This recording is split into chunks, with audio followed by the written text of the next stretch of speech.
If you like my video, do subscribe my channel, like the videos and share with your friends. Hello dear students, welcome back to my channel.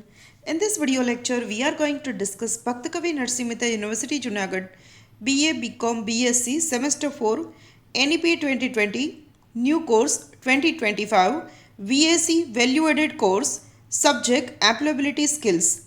તો જે વિદ્યાર્થીઓ ભક્ત કવિ નરસિંહ મહેતા યુનિવર્સિટીની અંદર study કરે છે BA BCom અને BSc semester 4માં VSC એટલે કે વેલ્યુ એડેડ કોર્સના બાસ્કેટની અંદર જે લોકોએ એમ્પ્લોયબિલિટી સ્કિલ્સ સબ્જેક્ટ રાખ્યો છે એમના માટે આ વિડીયો છે, તો વિડીયો કમ્પ્લીટલી જોજો. તમારા ફ્રેન્ડ્સ જે લોકોએ વીએસસીની અંદર એમ્પ્લોયબિલિટી સ્કિલ્સ રાખેલું છે એમને વિડીયો શેર કરજો. સ્ટુડન્ટ્સ, જો મારો વિડીયો યુઝફુલ થાય તો વિડીયોને લાઇક કરી દેજો, તમારા ફ્રેન્ડ્સ સાથે મેક્સિમમ શેર કરજો. અને જે સ્ટુડન્ટ્સે હજી સુધી મારી ચેનલને સબસ્ક્રાઇબ નથી કરી તો સબસ્ક્રાઇબ કરી લેજો, જેથી કરીને તમારા 8 સેમેસ્ટરના ઇંગ્લિશ સબ્જેક્ટના એસઈસી અને વીએસસીના દરેક વિડીયો લેક્ચર્સ છે મારી ચેનલ પર અપલોડ થવાના છે. તો ફ્યુચરમાં પણ તમે જ્યાં સુધી ગ્રેજ્યુએશન કરો છો ત્યાં સુધી તમને મારી ચેનલ છે યુઝફુલ થવાની છે. અને પ્લસ સ્પોકન ઇંગ્લિશ અને કોમ્પિટિટિવ એક્ઝામ્સના ઇંગ્લિશ માટેના હું શોર્ટ્સ અને વિડીયો તો અપલોડ કરું જ છું, તો ચેનલને સબસ્ક્રાઇબ કરવાનું ના ભૂલતા. તો એમ્પ્લોયબિલિટી સ્કિલ્સ સબ્જેક્ટ જે છે વેલ્યુ એડેડ કોર્સની અંદર આવે છે. આ સબ્જેક્ટમાં તમે ઇંગ્લિશ અને ગુજરાતી બંનેમાંથી જે પણ લેંગ્વેજમાં તમારે એક્ઝામમાં પેપર લખવું હોય લખી શકો છો. તમને માર્ક્સ કટ નહીં થાય, કેમ કે એસઈસી અને વીએસસીમાં તમે ઇંગ્લિશ અને ગુજરાતી બંને લેંગ્વેજ અલાઉડ છે. તો અહીંયા તમને જો મેં મટીરિયલ આપ્યું છે એ પણ ઇંગ્લિશ ગુજરાતી મિક્સમાં આપ્યું છે. એટલે આ મટીરિયલની પીડીએફ જે છે એ પણ આ વિડીયોના ડિસ્ક્રિપ્શનમાં હું લિંક આપી દઈશ, તો ત્યાંથી જઈ અને તમે ડાઉનલોડ કરી લેજો, જેથી કરીને તમે રીડિંગ કરી શકો. તો વધારે વાર ન કરતા આપણે વિડીયો સ્ટાર્ટ કરીએ છીએ. તો યુનિટ 1 છે importance of employability skills. Employability સ્કિલ્સનું મહત્ત્વ શું છે? તો એમ્પ્લોયબિલિટીનો મિનિંગ થાય છે કે રોજગાર. જ્યારે કોઈ વ્યક્તિ ગ્રેજ્યુએશન કરે છે અથવા તો 12th પાસ કરે છે કાં તો પછી માસ્ટર ડિગ્રી કરે છે, એના પછીની એક એવી ઈચ્છા હોય છે કે કોઈ પણ જગ્યાએ જોબ કરે. તો નોકરી માટેની જે આપણી લાયકાત જે છે એને એમ્પ્લોયબિલિટી સ્કિલ્સ કહેવાય છે. Employability skills are the basic skills required to gate and keep a job. જ્યારે કોઈ પણ વ્યક્તિ જે છે જોબ માટે અપ્લાય કરે છે તો એની અમુક ક્વોલિફિકેશન્સ અને અમુક સ્કિલ્સ અને ટેલેન્ટ હોવી જોઈએ, તો એને એમ્પ્લોયબિલિટી સ્કિલ્સ કહેવાય છે. અને જ્યારે પણ તમે ઇન્ટરવ્યૂમાં જાઓ છો તો તમારી વર્બલ અને નોન વર્બલ બંને સ્કિલ્સ છે એ જે ઇન્ટરવ્યુઅર છે ચેક કરતા હોય છે. The skills include communication, teamwork, problem solving end time management. તો એમ્પ્લોયબિલિટી સ્કિલ્સની અંદર 4 ટોપિક્સ ઇન્ક્લુડ થાય છે. એમાં પહેલું છે કોમ્યુનિકેશન સ્કિલ્સ, એટલે કે તમને લેંગ્વેજ પર સારી એવી કમાન્ડ હોવી જોઈએ, પછી ઇંગ્લિશ હોય, ગુજરાતી હોય કે હિન્દી હોય. ટીમવર્ક એટલે કે તમે સ્ટાફની વચ્ચે ખૂબ સરસ રીતે હળીમળીને કામ કરી શકવા જોઈએ. પ્રોબ્લેમ સોલ્વિંગ, ક્યારેય ઓફિસની અંદર કોઈ પણ પ્રોબ્લેમ થયો તો એને સોલ્વ કરવાની તમારામાં સ્કિલ હોવી જોઈએ. અને બીજું છે ટાઈમ મેનેજમેન્ટ, મીન્સ કે જ્યારે પણ ટાસ્ક આપવામાં આવે છે ત્યારે એક પર્ટિક્યુલર ટાઈમ ડ્યુરેશન નક્કી હોય છે કે આ લાસ્ટ ડેડલાઇન છે અને તમારે ત્યાં સુધીમાં તમારું જે વર્ક છે કમ્પ્લીટ કરીને આપવાનું છે. તો તમે તમારા ટાઈમનું કેટલું મેનેજમેન્ટ કરો છો, પ્લસ તમે ઓફિસમાં ટાઈમે આવો છો, ટાઈમે જાઓ છો, ઓફિસના કલાકો દરમિયાન તમારું જે વર્ક છે કેટલું પ્રોડક્ટિવ છે, તો આ બધી જ વસ્તુ છે એમ્પ્લોયબિલિટી સ્કિલ્સમાં આવે છે. They help a person perform well at the work place. અને આ એમ્પ્લોયબિલિટી સ્કિલ્સને કારણે કોઈપણ વ્યક્તિનું જે ઓફિસમાં પરફોર્મન્સ છે એ ખૂબ જ સારું રહે છે. Employers look four candidates with strong employability skills. Employer એટલે કે જે લોકો તમને જોબ માટે લેવાના છે, એ પછી બેંકના કર્મચારી હોય અથવા તો પછી કોઈ ઓફિસના કર્મચારી હોય કે જે તમારું ઇન્ટરવ્યૂ લે છે, તો જ્યારે પણ તમે ઇન્ટરવ્યૂમાં જાઓ છો ત્યારે આ જે એમ્પ્લોયબિલિટી સ્કિલ્સ છે તમારી ચેક કરે છે. Employers look four candidate with a strong employability skills. અને જે લોકો તમને હાયર કરવા માગે છે, જોબ પર રાખવા માગે છે, એ લોકો ખાસ કરીને ઉમેદવારની આ એમ્પ્લોયબિલિટી સ્કિલ્સ છે જોતા હોય છે. The skills make you more confident and professional. અને આ સ્કિલને કારણે તમે વધારે કોન્ફિડન્ટ અને પ્રોફેશનલ દેખાવ છો. સેકન્ડ ટોપિક છે market expectations from a job seeker or entrepreneur. હવે રોજગાર શોધનાર અથવા તો ઉદ્યોગ સાહસિક એટલે કે જે પોતાનો બિઝનેસ સ્ટાર્ટઅપ કરવા માગે છે એમની પાસેથી માર્કેટ એક્સપેક્ટેશન શું રહેશે, મીન્સ કે બીજા લોકોની તમારી પાસેથી શું રિક્વાયરમેન્ટ રહેશે. So the market wanted skilled, discipline and responsible individuals. તો માર્કેટની અંદર દરેક ઓફિસની અંદર એવા કેન્ડિડેટની જરૂર હોય છે જેમાં કંઈક સ્કિલ છે, ટેલેન્ટ છે, જે ડિસિપ્લિન ફોલો કરે છે અને પ્લસ રિસ્પોન્સિબલ ઇન્ડિવિજ્યુઅલ છે, મીન્સ કે જેમને પોતાની રિસ્પોન્સિબિલિટીઝનું, ડ્યુટીઝનું ભાન છે. Job seekers should have a communication and technical skills. જે લોકો રોજગાર શોધે છે અથવા તો જે કેન્ડિડેટને જોબ કરવી છે એ લોકોની કમ્યુનિકેશન સ્કિલ્સ અને ટેકનિકલ સ્કિલ્સ સ્ટ્રોંગ હોવી જોઈએ. મીન્સ કે તમે ઇંગ્લિશ, ગુજરાતી અને હિન્દીમાં પ્રોપરલી વાતચીત કરી શકવા જોઈએ. અને પ્લસ ટેકનિકલ સ્કિલ્સ એટલે કે તમને કમ્પ્યુટરનું પણ નોલેજ હોવું જોઈએ, ઈમેલ રાઇટિંગ છે, ડિજિટલ માર્કેટિંગ છે, સોશિયલ મીડિયા હેન્ડલ્સ છે. તો આ બધી જ સ્કિલ્સ તમારી અંદર હોવી જોઈએ, જેથી કરીને જ્યારે પણ તમે જોબ કરશો તો અત્યારે દરેક ઓફિસની અંદર ઇન્ટરનેટ કનેક્શનનું એક કમ્પ્યુટર હોય છે અને કમ્પ્યુટર પર દરેક વર્ક થતું હોય છે. તો ટેકનિકલ સ્કિલ હોવી પણ ખાસ જરૂરી છે. Entrepreneurs should have a leadership and decision making abilities. જે એન્ટરપ્રિન્યોર્સ છે, જે પોતાનું બિઝનેસનું સ્ટાર્ટઅપ કરવા માગે છે, તો એની અંદર એક લીડરશિપ સ્કિલ પણ હોવી જોઈએ, ડિસિઝન મેકિંગ એબિલિટીઝ પણ હોવી જોઈએ. લીડરશિપ સ્કિલનો મિનિંગ શું થાય છે કે જ્યારે તમને કોઈ ટાસ્ક આપવામાં આવે છે તો તમે ટાસ્કની રિસ્પોન્સિબિલિટી લ્યો અને તમે એક ગ્રુપના મેમ્બર્સ પાસેથી, તમારું જે ગ્રુપ હોય છે એની પાસેથી તમે કામ લઈ શકો, તમે એમને કન્વિન્સ કરી શકો, તમે એમને વર્ક સમજાવી શકો. તો આને લીડરશિપ ક્વોલિટીઝ કહેવાય છે. અને સેકન્ડ છે ડિસિઝન મેકિંગ એબિલિટીઝ, કે ક્યારેય ઓફિસની અંદર એટ અ ટાઈમ કોઈ પણ ડિસિઝન લેવાનો થયો તો તમે કોઈ પણ પ્રેશરની અંદર પણ તમે જો કોઈ પ્રોપર ડિસિઝન લઈ શકો, તો એ એક સ્કિલ પણ એન્ટરપ્રિન્યોર્સની અંદર હોવી જોઈએ. Both need to understand customer needs and trends. તો આ બંને જે વસ્તુઓ છે એ ગ્રાહકની જરૂરિયાતો અને ટ્રેન્ડ્સને સમજવા માટે છે. The ability to learn and adapt quickly is very important. જ્યારે કોઈ કેન્ડિડેટ છે જેને ઓફિસમાં જોબ મળે છે તો એની અંદર એક એવી સ્કિલ પણ હોવી જોઈએ કે ઝડપથી શીખી શકે અને કોઈ પણ જે રૂલ્સ રેગ્યુલેશન્સ છે અથવા તો કોઈ પણ નવી વસ્તુ તમને શીખવવામાં આવે છે તેમ તમે ઝડપથી એને ઇમ્પ્લિમેન્ટેશન કરી શકો. ઇમ્પ્લિમેન્ટેશન કરી શકો મીન્સ કે તમને કોઈ વસ્તુ શીખવી છે તો તમે એને અપ્લાય કરી શકો પોતાના વર્કની અંદર. નેક્સ્ટ ટોપિક છે કરિક્યુલમ વિટા. હવે કરિક્યુલમ વિટા શું છે? તો કરિક્યુલમ વિટા જે છે એ એક પ્રકારનું રિઝ્યુમનો જ એક પ્રકાર છે. કરિક્યુલમ વિટાની અંદર એકેડેમિક, તમારી પ્રોફેશનલ અને તમારા એક્સપિરિયન્સની ડિટેલ્સ એડ કરવાની હોય છે. તો એક પ્રકારનું રિઝ્યુમ તમે સમજી લો એવું જ ગણી શકાય.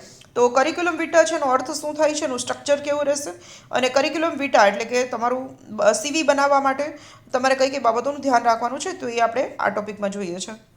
કરિક્યુલમ વિટાનું ફોર્મેટ પણ મારી ચેનલ પર અવેલેબલ છે. તમે લોકો યુટ્યુબ પર કરિક્યુલમ વિટા બાય ડૉક્ટર ખ્યાતિ વાઢેર અથવા તો સીવી બાય ડૉક્ટર ખ્યાતિ વાઢેર એવી રીતે સર્ચ કરશો તો જોબ એપ્લિકેશન, રિઝ્યુમ અને કરિક્યુલમ વિટા આ ત્રણનો ડિફરન્સ શું છે, અને જ્યારે પણ કોઈ જોબ માટે અપ્લાય કરો છો તો જો તમને સીવી બનાવવાનું કહે તો સીવી કઈ રીતે બનાવવાનું, જોબ એપ્લિકેશન આપવાનું કહે તો જોબ એપ્લિકેશન કઈ રીતે બનાવવાની અને રિઝ્યુમ કઈ રીતે બનાવવાનું, તો એ ત્રણ મેં બહુ સરસ રીતે એક્સપ્લેન કરેલું છે.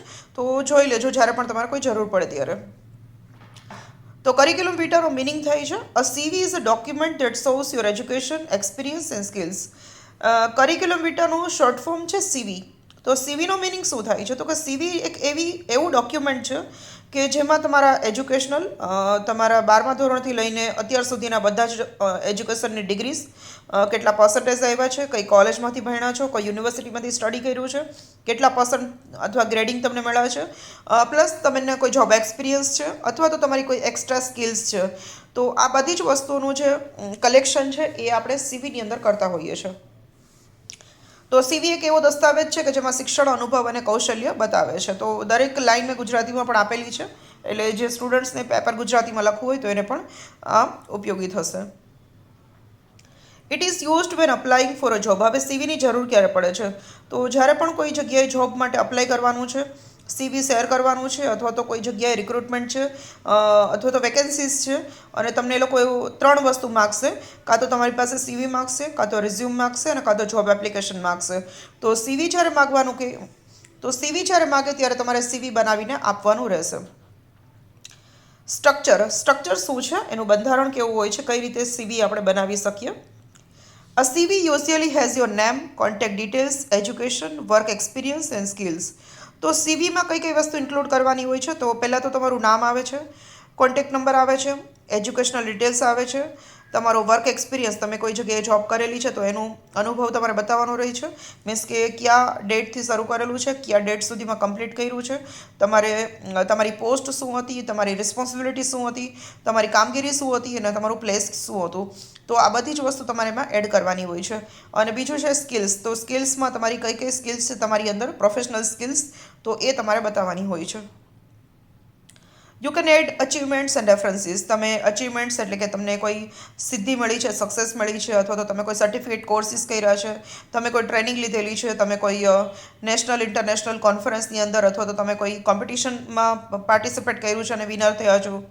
બીજું છે રેફરન્સ. તો રેફરન્સમાં એવું હોય છે કે તમારે 1 થી 2 વ્યક્તિના રેફરન્સ એડ કરવાના હોય છે કે જે વ્યક્તિ ઓલરેડી કઈ જગ્યાએ જોબ કરે છે અને એ તમારા ક્વોલિફિકેશનથી ના સાક્ષી છે. મીન્સ કે તમે જે ક્વોલિફિકેશન તમે સીવીની અંદર બતાવ્યું છે તો એ પ્રોપર છે. તો તમે જેનું પણ રેફરન્સમાં નામ, ઈમેલ આઈડી અને મોબાઈલ નંબર લખો તો એને એક વખત કન્ફર્મ કરીને પૂછી લેવાનું કે આ જોબ માટે મેં અપ્લાય કર્યું છે અને મારે તમારું રેફરન્સમાં તમારું નામ એડ કરવું છે તો હું કરી શકું. તો પરમિશન લઈને જ આપણે કોઈનું નામ રેફરન્સમાં એડ કરી શકીએ.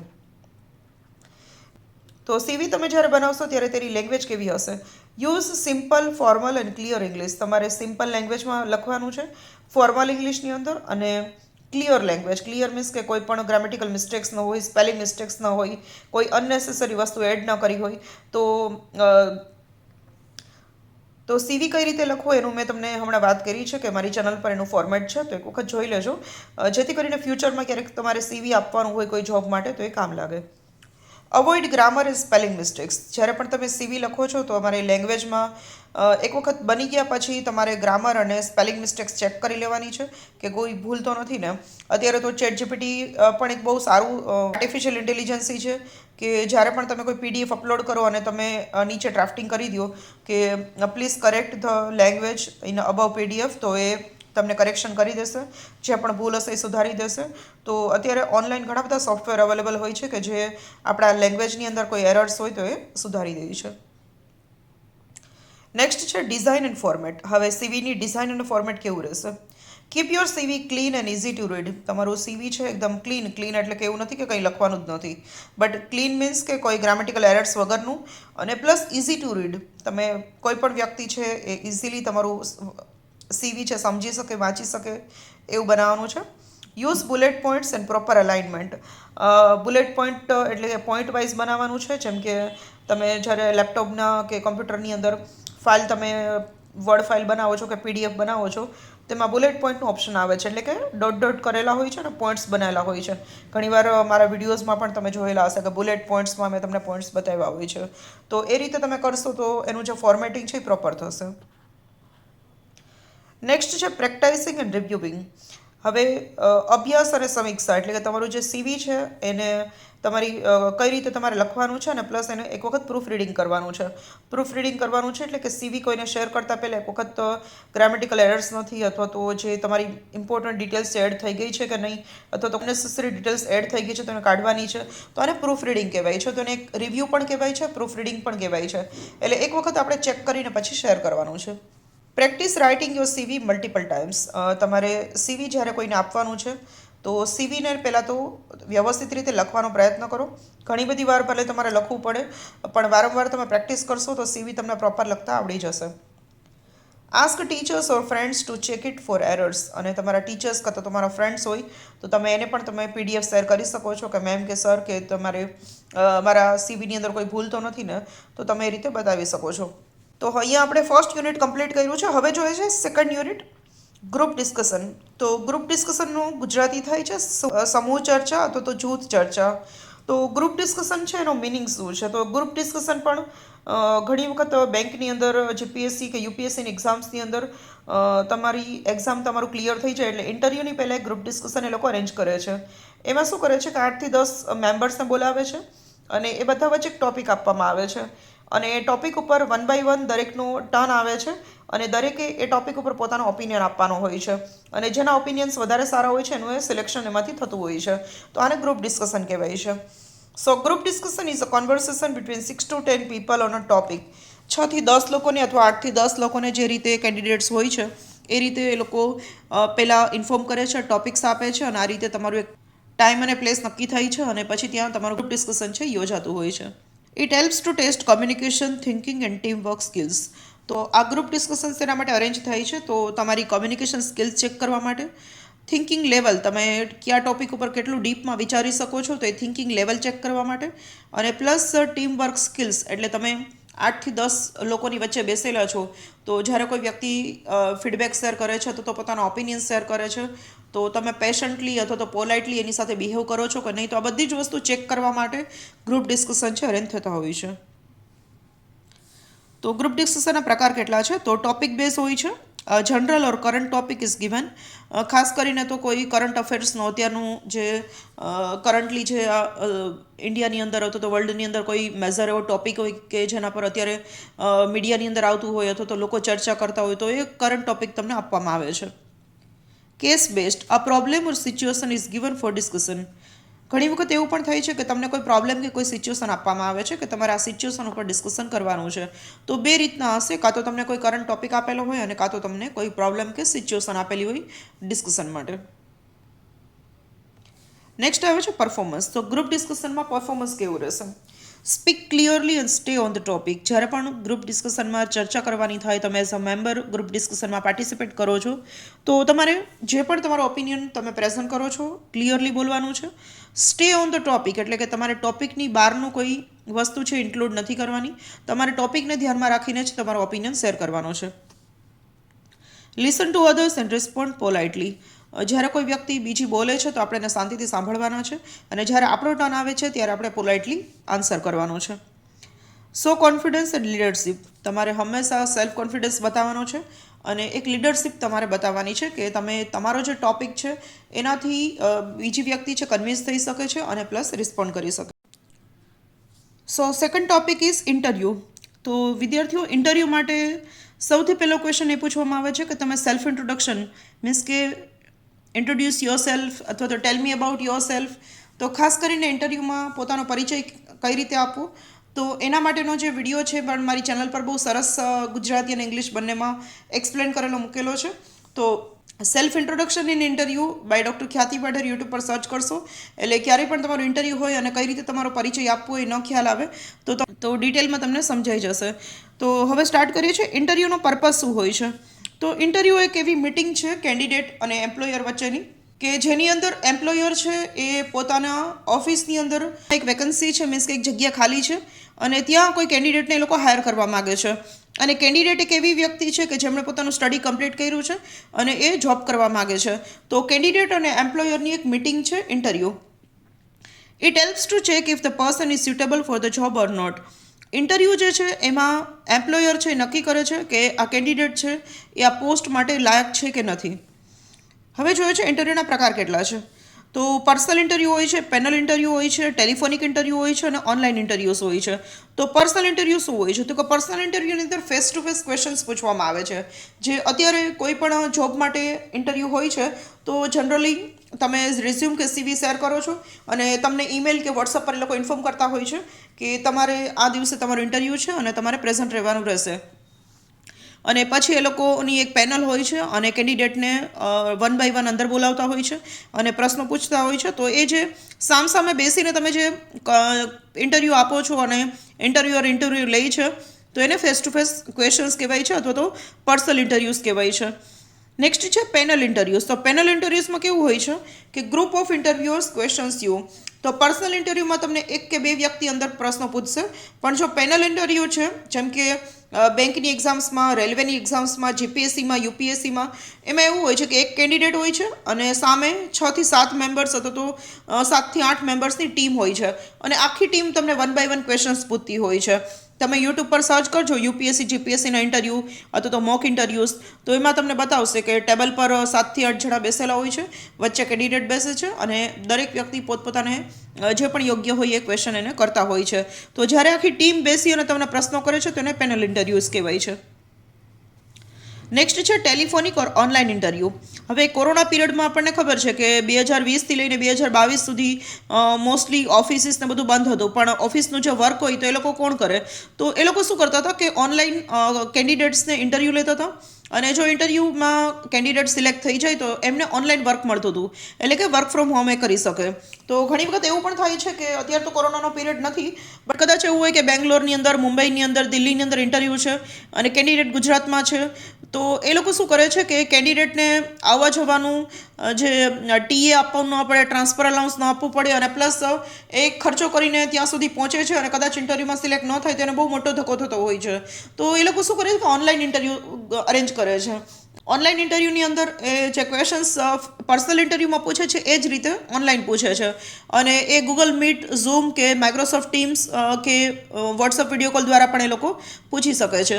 અને એ લોકોને એવું લાગે કે કેન્ડિડેટ પ્રોપર છે અમારી જોબ માટે, તો એ લોકો સિલેક્શન લેટર મોકલે છે, અને પછી એ વ્યક્તિ છે હાજર થવા માટે એ ઓફિસ કે બેંકની વિઝિટ કરતો હોય છે. તો આને કારણે જે એમ્પ્લોયર છે એમને કેન્ડિડેટ માટે સ્પેશિયલ ટાઈમ ફાળવવો નથી પડતો, પ્લેસની વ્યવસ્થા નથી કરવી પડતી કે ક્યાં ઇન્ટરવ્યૂ લેશે, અને પ્લસ કેન્ડિડેટને ઇન્ટરવ્યૂ આવવા માટે એમને આવવા જવાનો ટાઈમ બચી જાય છે, અને પ્લસ કોસ્ટ પણ એટલો જ થતો હોય છે, કેમ કે એક સિટીમાંથી બીજા સિટીમાં જાઓ અને તમે કદાચ જોબમાં સિલેક્ટ થઈ જાઓ તો કોઈ પ્રશ્ન નથી, પણ કદાચ સિલેક્ટ ન થયા તો આવવા જવાનો ખર્ચ કેન્ડિડેટની ઉપર હોય છે.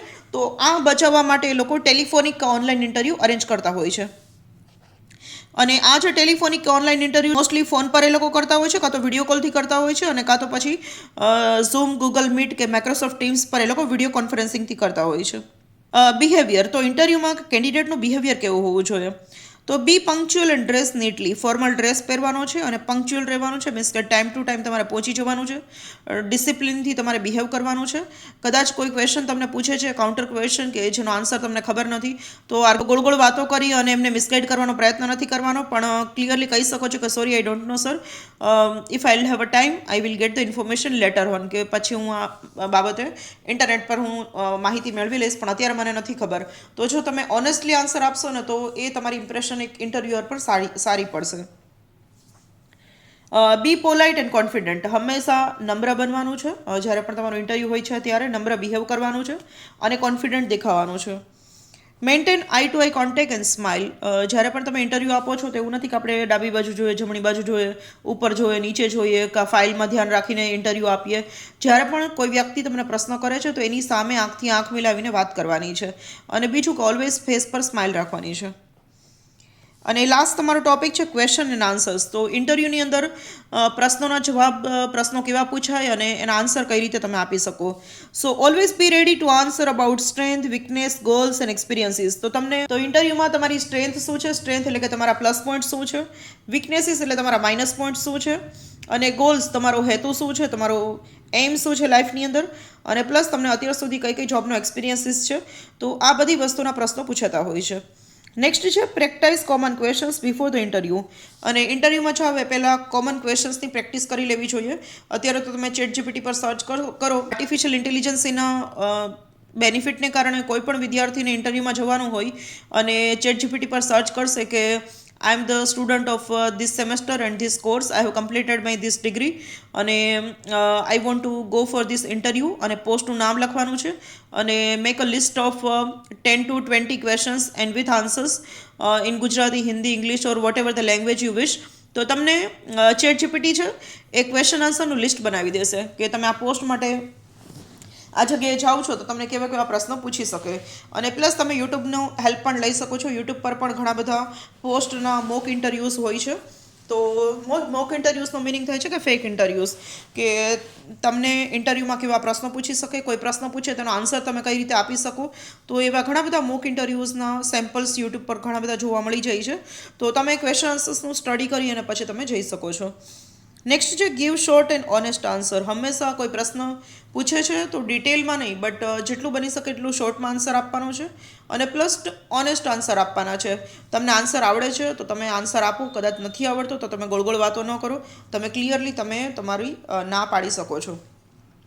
તો આ રીતે આપણે જે વીએસસીની અંદર બંને યુનિટ આપણે જોઈ લીધા છે, અને હવે આપણે જોઈએ છે કે તમારું આવતીકાલનું જે પેપર છે એની પેપર સ્ટાઇલ કેવી રહેશે. તો સ્ટુડન્ટ્સ, આજે આપણે બીએ, બીકોમ, બીએસસી સેમેસ્ટર 4ની અંદર વીએસસીમાં એમ્પ્લોયબિલિટી સ્કિલ્સમાં યુનિટ 1 અને 2નું સ્ટડી કર્યું છે. ડિટેલમાં મેં આ વિડીયો બનાવ્યો છે. આ વિડીયો દ્વારા તમને બંને યુનિટ સરસ રીતે સમજાવ્યા છે. આ મટીરિયલની લિંક છે આ વિડીયોના ડિસ્ક્રિપ્શનમાં આપી દઈશ. ડાઉનલોડ ધ ફાઇલ લિંક હશે તો ત્યાંથી તમે આ પીડીએફ ડાઉનલોડ કરી લેજો. અને પ્લસ એમ્પ્લોયબિલિટી સ્કિલ્સ સબ્જેક્ટની પેપર સ્ટાઇલ કેવી રહેશે એ હવે આપણે જોઈએ છે, અને ત્યાર પછી આ વિડીયો આપણે એન્ડ કરશું. સો students, Bhakta Kavi Narsinh Mehta university Junagadh arts, commerce, science ફેકલ્ટીઝમાં સેમેસ્ટર 4માં વીએસસીની અંદર એમ્પ્લોયબિલિટી સ્કિલ્સ આવે છે. તો આજે આપણે એનો સિલેબસ અને પેપર સ્ટાઇલ ડિસ્કસ કરવાના છે. તો એમાં પહેલો ટોપિક છે એમ્પ્લોયબિલિટી સ્કિલ્સ. તો એ સબ્જેક્ટ આપણે જોવાના છે અત્યારે. આર્ટ્સ, કોમર્સ અને સાયન્સની અંદર એમ્પ્લોયબિલિટી સ્કિલ્સ છે એ 2 ક્રેડિટનું છે. એમાં તમારે ઇન્ટરનલ માર્ક્સ 25 છે, એક્સટર્નલ માર્ક્સ 25 છે, ટોટલ 50 માર્ક રહેશે. યુનિવર્સિટી એક્ઝામનું પેપર તમારું 25 માર્કનું રહેશે. પાસ થવા માટે તમારે 9 માર્ક્સની જરૂર રહેશે અને 1 કલાકનો તમારો સમય રહેશે. તો આ સિલેબસ છે. યુનિટ 1માં છે importance of employability skills, market expectations from a job seeker or entrepreneur, curriculum vita, meaning, structure, language, design and format, practicing and reviewing. અને સેકન્ડ યુનિટ છે group discussion, meaning, types of group discussion, performance, interviews, purpose, types, behaviour અને question answers. તો આ તમારો syllabus છે અને હવે આપણે જોઈએ છે પેપર સ્ટાઇલ કેવી રહેશે તમારી. તો સ્ટુડન્ટ્સ, VSE એમ્પ્લોયેબિલિટી સ્કિલ્સની અંદર તમારું જે એક્ઝામ આવતીકાલની રહેવાની છે તો એની પેપર સ્ટાઇલ આ રીતની રહેશે. તેમાં પહેલો ક્વેશ્ચન છે, students will answer 2 questions from given for each carrying 5 marks from unit 1 and marks is 10. તો વિદ્યાર્થીઓ, યુનિટ 1માંથી તમને 4 ક્વેશ્ચન પૂછાશે, એમાંથી તમારે 2ના આન્સર લખવાના છે. દરેક ક્વેશ્ચનના 5 માર્ક્સ છે અને ટોટલ તમારે 10 માર્કનું આ પેપર રહેશે. એટલે તમારો એક આન્સર જે છે એ તમારે 4 થી 5 લાઇનમાં લખવાનું રહેશે. તો એવા 2 ક્વેશ્ચન પૂછાશે એટલે તમારે બંને ક્વેશ્ચન છે 4 થી 5 લાઇનમાં લખવાના રહેશે. એક ક્વેશ્ચનના 5 માર્ક છે, તમારે 2 લખવાના છે, 10 માર્ક તમને મળશે પહેલા ક્વેશ્ચનમાંથી. સેકન્ડ ક્વેશ્ચન છે, students will write a performative answer for a GD or interview situation questions. તો અહીંયા તમને યુનિટ 2માંથી પ્રશ્નો પૂછાશે અને એ એક જ ક્વેશ્ચન 10 માર્કનો રહેશે. અને તમને ગ્રુપ ડિસ્કશન અને ઇન્ટરવ્યૂમાંથી તમને પ્રશ્ન પૂછાશે અને એ યુનિટ 2માંથી હશે અને એ 10 માર્કનો એક ક્વેશ્ચન રહેશે. સેકન્ડ છે, students will answer 5 MCQ or 1 line questions from a 7 asked each carrying 1 mark from each unit 1 and 2 and 5 marks. ત્રીજો જે ક્વેશ્ચન છે એમાં તમને 7 કાં તો તમને MCQ પૂછાશે, MCQ એટલે કે 4 ઓપ્શનવાળો ક્વેશ્ચન, અને કાં તો તમને એક વાક્યોના પ્રશ્નો પૂછાશે. એ 7માંથી તમારે 5 લખવાના છે, એક ક્વેશ્ચનનો 1 માર્ક રહેશે. અને આ 7 ક્વેશ્ચન છે, 3 થી 4 ક્વેશ્ચન યુનિટ 1માંથી હશે, 3 થી 4 ક્વેશ્ચન યુનિટ 2માંથી હશે અને એના માર્ક્સ ટોટલ છે 5 માર્ક્સ છે. તો આ રીતનું તમારું 25 માર્કનું પેપર રહેશે. તો આઈ હોપ તમને લોકોને સિલેબસ અને પેપર સ્ટાઇલ સમજાઈ ગયા હશે. અને હવે મળીએ છીએ નેક્સ્ટ વિડીયોની અંદર. ત્યાં સુધી happy reading, all the best for your exam and thank you everyone for watching.